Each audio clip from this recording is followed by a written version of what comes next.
Hi, I'm Matt Stortz. I'm the architect here at TASS. I'm Ryan, and I'm the construction manager at TASS. The house here at Woollahra Street in Woollahra is one in a conservation area, which means it's got significant constraints over the side of what you can and can't do. The vision for the project was sort of taken when you first saw the site. It had a lot of levels, a lot of sort of dark corners and sort of not that much integration between the spaces. The vision was to connect them and have that sort of connection, but still have some sort of separation. So the way we achieved it here is by separating the spaces in terms of heights and in terms of finish. So some of the spaces are a little bit lower, a little bit cozier, a little bit warmer, and they have that sort of special feel about them. And then when you open up to sort of the big wow space at the back here, all of a sudden the roof lifts up a little bit, the light comes in a little bit more, and it gives you a little bit more of a wow moment.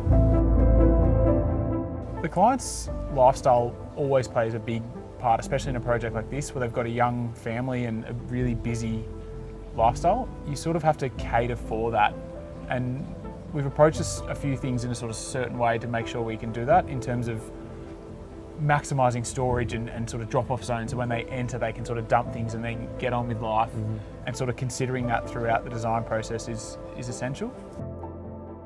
Part of this project is conserving a significant portion of the existing dwelling. So that's predominantly the front section of it that gets retained, especially the roof and sort of the form and what you see from the streetscape. And that's what's important to the conservation area is retaining that and sort of keeping that significance in the street.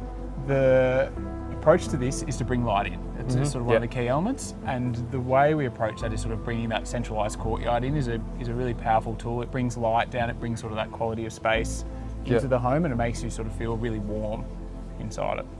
Getting light into a place that has two party walls or is surrounded by buildings, and he's done a great job by incorporating the skylights that we have. We've got skylights in the living room, in the bedrooms. The master bedroom has a huge window. We've also got that internal courtyard that filters light into not only one room but 3 separate areas. Whenever you're doing these heritage style homes, especially in Sydney, a lot of the issues we have is with the existing construction and how it was done. You don't really know what's underneath the floors, in the ceilings or in the roof structure. A lot of these houses have had previous works done to them that need to get rectified. You're also finding that a lot of the foundations, especially in these sort of reactive soils around Sydney, are starting to subside. So you might have one side of the building subsiding differently to the other, which is throwing at the levels of the ceiling, the roof and the flooring. The complexity of the site is sort of unique, where it's a single level at the front and then it breaks down to sort of a 3-level home at the rear. And retaining 3 levels of walls while rebuilding and extending is a complex thing. So I guess you want to choose someone you can trust in that has that sort of architectural experience to sort of guide you through it and sort of succeed in a project where the outcome's as important as it is here. One of the biggest challenges, especially with this heritage construction, is one side of this house, both sides of the house are a party wall, but one side is an extremely tall party wall, so 3 stories high. And one of the challenges is you don't know what the other construction is on the other side of the next door neighbour's house. So you don't know if the next door neighbour's house is holding it or if the next door neighbour's house is leaning against it. So it's super important as we take down the demolition and start the new construction, we're bracing that every step of the way because we don't want that to be just standing by itself. Key design challenges on a project like this is taking advantage of an amazing view. They actually have a really nice outlook, especially for the area. It's not often where you sort of have this outlook where it's just trees and just greenery. I think that's something really special, and something when you have the opportunity to do so, you capture it. And so making sure that you orientate significant rooms to sort of take advantage of that was sort of one of the key challenges or opportunities that we sort of took on board when we started the project. I guess the advantage of TASS is that we have expertise we can pull on when it comes to projects like this that are a little bit more complicated. So when you have something as excessive as a 9-metre wall that's sort of spanning over 3 levels that you have to retain while trying to do something new and beautiful and perfect and sort of brace it all within something that's a really long structure, the advantage of having the architect and the builder alongside each other is you get to sort of bounce ideas off each other and sort of work together to figure out, how you're going to hold something up while you're building, whether there's certain parts of the construction we can delay until later that will allow us to keep more and stop the house from falling over. The features on this home that I'm most proud of has got to be the door behind me. It's 2.9 metre sliding door that's recessed into the floor and recessed up into the ceiling. There was a lot of conversations about having the aluminium as thin as possible to sort of make it feel like there isn't a door there, sort of connect you further with the outdoors.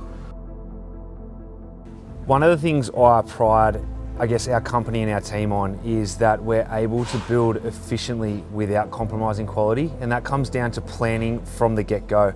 I'm the one who schedules the project in conjunction with the foreman, and you're able to basically attack this building in different layers. So obviously we're following the conventional process from building from the ground up, but once we get to that roof, we're able to work in with different layers, get our external linings, internal linings, and get our trades working in seamlessly with one another so that we can be efficient on site. However, we're not compromising any quality at all.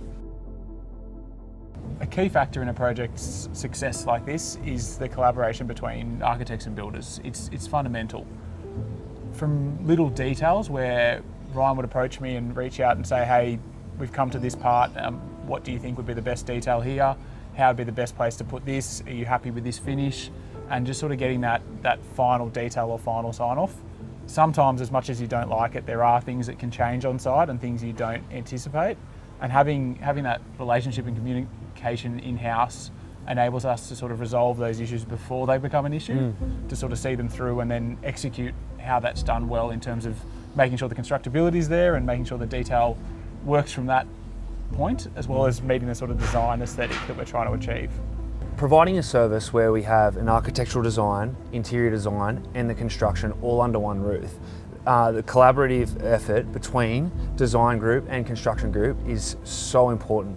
Us as the construction team, we not only have to meet the project deadlines and obviously the client's budget, but we have to protect the design intent because we operate under the one umbrella.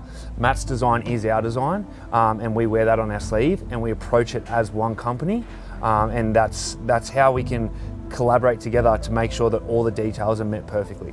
Collaborating with Matt throughout the project was unreal. So we sit 2 meters away from each other, and whenever we're facing details on site, the guys are sending me photos. I'm not only marking it up for them, I'm running it by Matt to just double check that I'm protecting his design and making sure that what we do on site meets his vision. Being close to each other in the office helps in terms of anything you need a quick answer to, we can sort of just to reach over to each other and ask. But it also means that you sort of get that continuality of a project from start to finish and sort of leading to some sort of better completion. Yeah. For this project in particular, having it designed in-house and then constructed in-house as well, created this really seamless journey for the clients. Okay, by the time they were introduced to the construction team, they were well aware of our systems, our processes, even our faces. I was able to meet the clients early on in the piece, and you develop that trust and connection, which makes that integration into the construction really seamless. The teamwork and the collaboration is already there.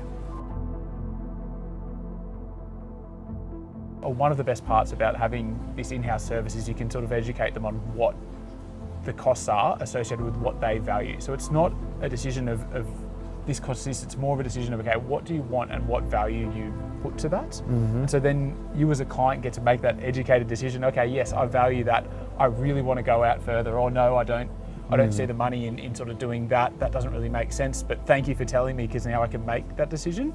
And I think that's a really powerful tool to have, especially when you approach a project as complex as this, when you've got 3 levels, you've got heritage, and you've got all of that to sort of make decisions on what you value and what you want to achieve.